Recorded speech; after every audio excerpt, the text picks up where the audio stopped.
Olha, Rio de Janeiro, atenção, hein? Novas informações sobre o caso da jovem. A jovem foi baleada, ela estava nesse carro com o irmão e o pai. Estavam indo para uma festa de confraternização ali do Natal, né?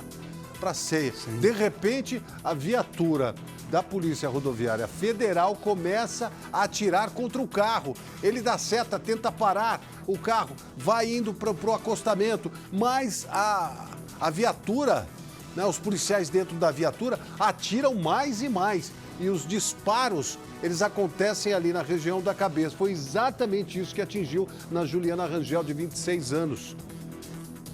26 anos. Quem levou a Juliana para o hospital foi uma viatura da Polícia Militar, que estava ali no local. Os 3 policiais envolvidos na ocorrência foram afastados. Nós vamos ao vivo com a nossa Vivian Casanova, que tem os detalhes do estado de saúde dessa menina de 26 anos. Afinal de contas, gente, tomou um tiro na cabeça de fuzil. Ela só está viva por um milagre. Será que ela consegue? Bom, aqui a gente está com a Vivian, que vai trazer informações para a gente, mais detalhes de como é que está o andamento da investigação. Mas o mais importante, Vivian, é o estado de saúde dela, o que os médicos disseram. Boa tarde para você. Bem-vinda mais uma vez ao nosso Balanço Geral São Paulo.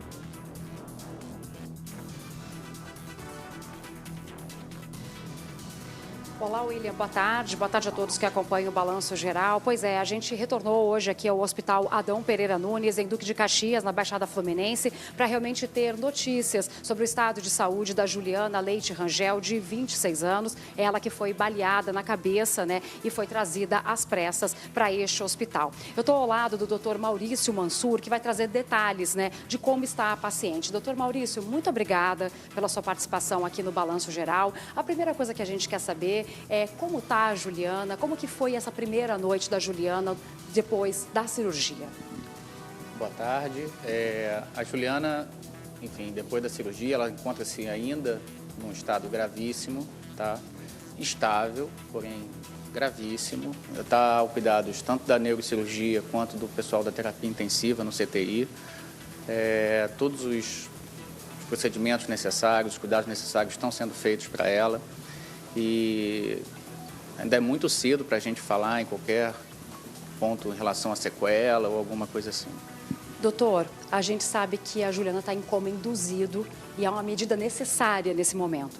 Isso, é uma medida necessária até para poder dar um descanso para o cérebro, né? E a gente conseguir manter ela nos padrões ventilatórios necessários para que ela tenha uma melhora gradual do ponto de vista neurológico. Doutor, é importante também a gente destacar que ela está estável, mas porque ela está recebendo uma série de medicações, né, para mantê-la assim, e por isso, nesse momento, uma transferência não seria recomendável. Mais cedo, parece que a família chegou a pensar nisso, mas eu queria que o senhor comentasse, né, o quanto é delicado um procedimento como esse. Cabe lembrar que, enfim, a Juliana encontra-se num hospital de referência de trauma, no Rio de Janeiro, está sob, enfim, os cuidados da terapia intensiva, 24 horas, da neurocirurgia, 24 horas, e está em uso de medicação para manter a pressão sanguínea controlada. Isso gera uma instabilidade em caso de transferência, e, enfim, então existe um risco de ser transferida no momento, apesar de ela ter todos os cuidados necessários aqui.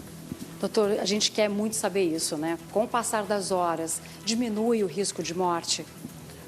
Olha, o tempo agora é fundamental para ela, entendeu? Então, assim, cada dia que passa, cada hora, é sempre uma nova avaliação, uma nova abordagem que a gente faz do ponto de vista clínico, para a gente manter ela sempre estável e melhorando gradativamente. Tem que ter paciência agora, doutor, e acredito que até esperança, né, num quadro tão grave como esse. Não tenho a menor dúvida. O quadro é gravíssimo. Cabe lembrar que em qualquer lugar do mundo, tiro na cabeça é extremamente grave. E todo cuidado a gente está tendo para poder torcer para a melhora dela. Muito obrigada, doutor Mansur, pela sua participação aqui no Balanço Geral, né? Lembrando que a Juliana estava dentro do carro da família, eles estavam em deslocamento para passar a véspera de Natal com outros familiares em Niterói. Eles estavam em deslocamento pela rodovia Washington Luiz, na altura de Duque de Caxias, né? Quando, de repente, uma viatura da Polícia Rodoviária Federal se aproximou. A família dentro do carro, inclusive, né, comentou, vou dar passagem para a viatura. O motorista, que é o pai da Juliana, o Alexandre, disse, vou dar passagem para a viatura, mas assim que ele jogou para a direita, ele viu que a viatura foi junto, manteve a perseguição e logo em seguida, né, abriu fogo contra o carro. A Juliana foi ferida na cabeça, o pai dela, que estava guiando o veículo, né, foi ferido na mão, a gente acredita até que por estilhaços, né, porque foram muitos tiros, mais de 30 tiros disparados contra o carro, e quando a família então conseguiu parar, o pai desceu, ele parou o veículo, ele desceu gritando, tem uma família dentro do carro, tem uma família.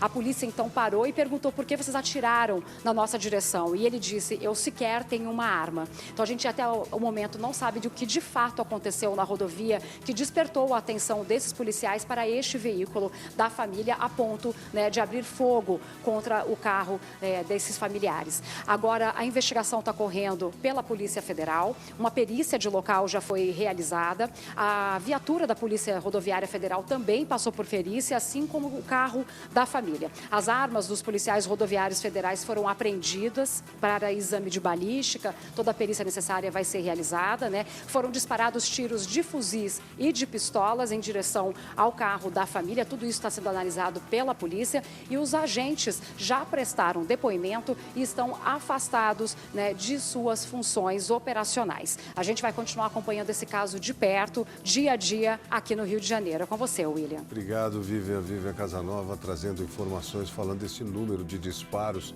cerca de 30 disparos a um carro que estava numa família, feito por uma polícia especializada, que é a Polícia Rodoviária Federal, que não deveria disparar com... Olha, eu acho que disparar já é algo que você tem que pensar muito em relação quando você é um policial. Às vezes, mesmo que alguém tenha disparado, você tem que identificar, você tem que tomar muito cuidado. Você não pode sair por aí atirando 30 vezes, Lombardi. Você vê que o motorista, o pai dela, disse o seguinte, que ele achou que eles estavam pedindo passagem e ele foi para a direita para deixar o carro passar, porque achando que eles estavam em velocidade atrás de algum outro veículo com gente suspeita. Não, era com eles. E aí eles atiraram antes, quer dizer, atira antes e pergunta depois. Ah, alguém atirou. Fala, como atirou? Não tem nem arma aqui, como é que eu vou atirar? Eu vou pegar um carro, dirigir o carro, botar a mão para fora, atirar no carro da polícia para... Olha, tanto é que nós... Dá seta ainda? Nós demos ontem que um dos policiais, quando viu a bobagem que fez, ajoelhou ali. Ajoelhou, botou a mão na cabeça, percebeu o que tinha feito aqui, mas aí não adianta mais, né? A Vivian trazendo a informação e conversando com o médico, a equipe médica ali, que já é um milagre, ela está viva, porque o tiro na cabeça em qualquer lugar do mundo, ele falou. Já é muito complicado. Então, a gente torcendo, orando aqui para que ela se recupere o mais rápido possível e se demorar para se recuperar também não tem problema. O importante é se recuperar. E sem sequela também, né? Porque tiro na cabeça com sequela, olha, de uma moça de 26 anos. 26 anos. E indo para a ceia. A ceia de Natal, pessoal feliz, alegre, 30 tiros, que é isso?